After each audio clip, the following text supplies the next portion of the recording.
देश में medicine sector में और मेडिसिन मैन्युफैक्चरिंग में हम फार्मेसी ऑफ वर्ल्ड है। दुनिया में आज अमेरिका में 4 टैबलेट खाते हैं लोग, उसमें से एक इंडिया में बनी हुई जेनरिक मेडिसिन होती है। सारी दुनिया 6 टैबलेट खाती है, उसमें से एक इंडिया में बनी हुई जेनरिक मेडिसिन होती है। और सारे देश में 12,000 से ज़्यादा हमारा हमारे मेडिसिन मैन्युफैक्चरिंग यूनिट है। और देश में हमने कोविड क्राइसिस के दरमियान देखा, देश की रिक्वायरमेंट के अनुसार हमें मेडिसिन उपलब्ध कराना, नहीं केवल भारत में हमारी रिक्वायरमेंट तो हमने पूरी की, लेकिन 150 देशों को इंडिया ने जब फर्स्ट वेव और सेकंड वेव चल रहा था तब मेडिसिन उपलब्ध भी कराई। और उसका फ़ायदा ये हुआ कि दुनिया ने सेकंड वेव में जब इंडिया दिक्कत में थे तो दुनिया ने कहा कि इंडिया के साथ खड़े रहना चाहिए और हमारी रिक्वायरमेंट को पूरी करने में दुनिया ने सहयोग भी किया। और देश में हम फार्मा सेक्टर में लीड कर रहे हैं, लेकिन मेडिकल डिवाइस सेक्टर में हमें बहुत कुछ करना था। वर्तमान समय में देश में मिडिल क्लास बढ़ रहा है। देश में प्रधानमंत्री जी ने जो इनिशिएटिव लिया और हेल्थ का बजट बढ़ाया, आयुष्मान भारत जैसी योजना लाया जिसमें 50 करोड़ लोगों को हेल्थ सिक्योरिटी मिली, और इससे गरीब लोग, गांव में रहने वाले लोग, जो लास्ट तबक्के में अपना जीवन व्यतीत करने वाले लोग को भी अपने कोई ऑपरेशन करने की आवश्यकता हो तो ऑपरेशन कराने में सक्षम बने हैं। और ऐसे सक्षम बने, नहीं केवल गरीब लोगों के लिए सरकारी अस्पताल होती है, लेकिन 20,000 से अधिक हॉस्पिटल आयुष्मान भारत योजना के तहत वो लिस्टेड है। उसमें कोई भी एक अमीर परिवार की ट्रीटमेंट जहां होती है, यही हॉस्पिटल में देश के गरीब परिवार की भी, व्यक्ति की भी ट्रीटमेंट हो सके, ऐसी व्यवस्था सुनिश्चित आज के दिन में देश में हो चुकी है। और देश में 2.25 करोड़ से अधिक लोगों को आयुष्मान भारत योजना का लाभ भी मिल चुका है। और इसलिए मेडिकल डिवाइस की डिमांड डे टू डे बढ़ रही है। वर्तमान समय में हमारे यहाँ मेडिकल डिवाइस की हमारी रिक्वायरमेंट है, हमारा मार्केट है वो 10 से 12 मिलियन डॉलर का है, लेकिन अगले 5 साल में वो 50 मिलियन डॉलर का होने की संभावना है, क्योंकि यहाँ भारत सरकार की योजना का लाभ मिल रहा है, मिडिल क्लास बढ़ रहा है, उसकी सुविधा हेल्थ केयर एक्सेस हो रहा है, हेल्थ वेलनेस सेंटर बन रहा है।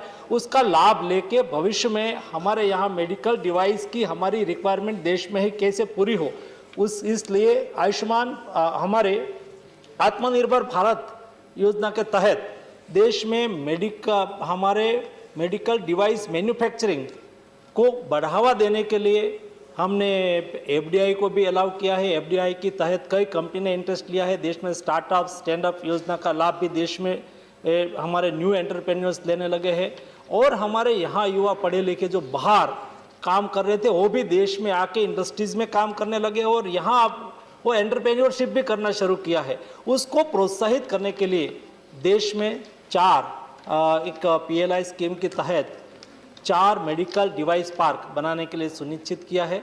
माननीय सदस्य उत्तर प्रदेश से है, उत्तर प्रदेश के लिए भी एक मेडिकल डिवाइस पार्क भारत सरकार ने मंजूर किया है, मध्य प्रदेश में मंजूर किया है, तमिलनाडु में किया है, और हिमाचल प्रदेश में 4 मेडिकल डिवाइस पार्क के तहत 100 करोड़ रुपीस भारत सरकार की ओर से स्टेट गवर्नमेंट को दिया जाएगा। जैसे मेडिकल डिवाइस पार्क में जो common facility, common requirement, common testing facility उसमें प्रोवाइड हो सके, उपलब्ध हो सके, इस तरह से मेडिकल डिवाइस इंडस्ट्रीज को प्रोत्साहित करने के लिए इनिशिएटिव भारत सरकार की ओर से लिया गया। डिवाइस इंडस्ट्रीज को कॉम्पिटिटिव करना, तो सारी दुनिया में क्या प्रैक्टिस है, ये प्रैक्टिस का हमने डिटेल स्टडी किया। और सारी दुनिया में एक प्रैक्टिस रही है कि जब कोई भी इंडस्ट्रीज को डेवलप करना है तो एक इंडस्ट्रीज अपने यहाँ को रिसर्च यूनिट नहीं स्थापित कर सकता है, या तो मिनिमम उसकी रिक्वायरमेंट है, फैसिलिटी है, टेस्टिंग फैसिलिटी है, स्वयं करे तो बहुत खर्च हो जाता है। लेकिन सारा पार्क के लिए एक ही फैसिलिटी हो और उसका लाभ सभी को हो तो सस्ता भी हो जाता है, उसकी प्रोडक्शन कॉस्ट ऑटोमेटिक डाउन हो जाती है, वो सर्वाइव कर जाता है। ये सारी स्टडी हमने बहुत डिटेल की है। और दुनिया में हम कॉम्पिटिशन में कैसे टके, मेडिकल से हम मेडिसिन में भी, API सेक्टर में भी 53 ऐसे API थे जो हम दुनिया पर डिपेंड करते थे। मैं पढ़ता था उस वक्त, हम ये पढ़ते थे कि देश में पूना में, पिंपरी में पेनिसिलिन का प्लांट है, कारखाना है, और ये धीरे धीरे भारत सरकार का ये प्लांट मर गया। क्यों मर गया? समय के साथ जो सरकारें रही उसको बदल करना चाहिए था। दुनिया ने सस्ता मैन्युफैक्चरिंग करके इंडिया में डंप करना शुरू किया और उस वक्त हमने उसके पर कोई रिस्ट्रिक्शन यहाँ से नहीं लगा और हमारी इंडस्ट्रीज मर गई और एपीआई पर हम अदर कंट्री पर डिपेंडेंट हो गए। तो उसको उसमें से हम कैसे बाहर आए और हम आत्मनिर्भर भारत के तहत इंडिया में ही मैन्युफैक्चर्स कैसे बढ़ाए और क्रिटिकल रिक्वायरमेंट पर हम किसी के ऊपर डिपेंडेंट ना होना पड़े। इसलिए हमने पीएलआई स्कीम 1 और पीएलआई स्कीम 2 लाया। 30,000 करोड़ रुपीस की पीएलआई स्कीम और मेडिकल डिवाइस पार्क वगैरह के माध्यम से देश हेल्थ सेक्टर में आगे बढ़ रहा है। क्वेश्चन और हम और ओवर self-sustained माननीय